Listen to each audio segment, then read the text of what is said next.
Aria thingira-ini wa iregi hindi igongona riu, President William Ruto nioritie ateithiriria acio maminister matungatĩre mũingi hatarĩ mũthutũkanio nĩguo gũkinyaniria ũthii wa na mbere wa bururi gũkũ akĩmathingata gũkorwo na wũigiririki wira-ini wao. Catherine Wanjiku Waruguru.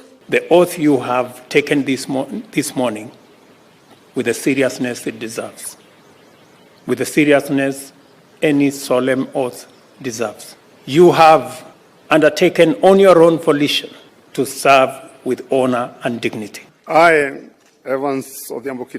Akioneka tare gutetera itua riake ria kwamũra aingĩ a ateti arĩa magũire hĩndĩ ya gĩthurano kĩnene, President augĩte kunĩka kwa mũiko tiguo mũico wa kũruga ngima na mũndũ ndagĩrĩire nĩ gũtuĩrwo tondũ nĩ agũire. In our midst here today, we've had people who have served as MCAs, others who have served as bloggers, others who have served as formerly as members of parliament, cabinet secretaries. Oho President ateterithitie wĩrutĩri wake kũnyitithania mũingi wa bururi hatarĩ gũthingata mĩrũgamo ya gĩũteti, akiuga ithurano nĩ ciahĩtũkire na rĩu kĩrĩa gĩtigarĩte nĩ gũtungatĩra mũingi wa bururi na nĩerutĩire kũnyitanĩra na atongoria kuma ituri ciothe cia bururi. I even went out of my way to appoint people who may not have necessarily voted for me, because the elections are behind us. We must come together, irrespective of how we voted, irrespective of what political parties we voted for or who we voted for.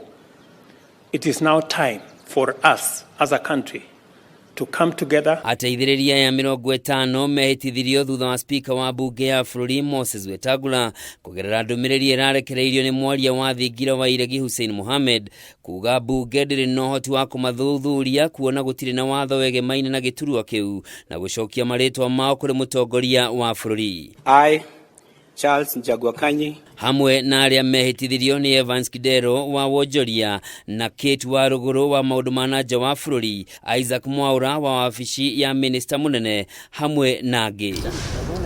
Okaida-inĩ ũkau atongoria kuma irathĩro rĩa bururi nĩ matũgĩrĩtie kwamũrwo kwa mwao gũtungatĩra gĩkĩro-inĩ gĩa CAS. We have got 2 PSS, 2 CAS, CAS, and that has never happened. And we want to thank our president. He's a man of his words. These appointments have not happened to our people for the last 58 years since independence. I think it's for the first time we are seeing we are being given chief administrative secretaries and also principal secretaries. This also shows that this is our government and we are going to work with this government. Kwamũrwo kwao nĩ kũrehete kĩenji mũtĩ gũkĩrĩkana na beno nĩ nene ikĩringithanio na andũ 26 arĩa mamũrĩtwo nĩ President Uhuru Kenyatta, ũndũ ũrĩa ũgũcũngĩrĩra kuongerereka kwa ngarama ya mahũthĩro kũrĩ thirikari o rĩrĩ bũrũri ũgũmĩirwo nĩ ng'aragu na kwambatĩra kwa ngarama ya mũtũrĩre.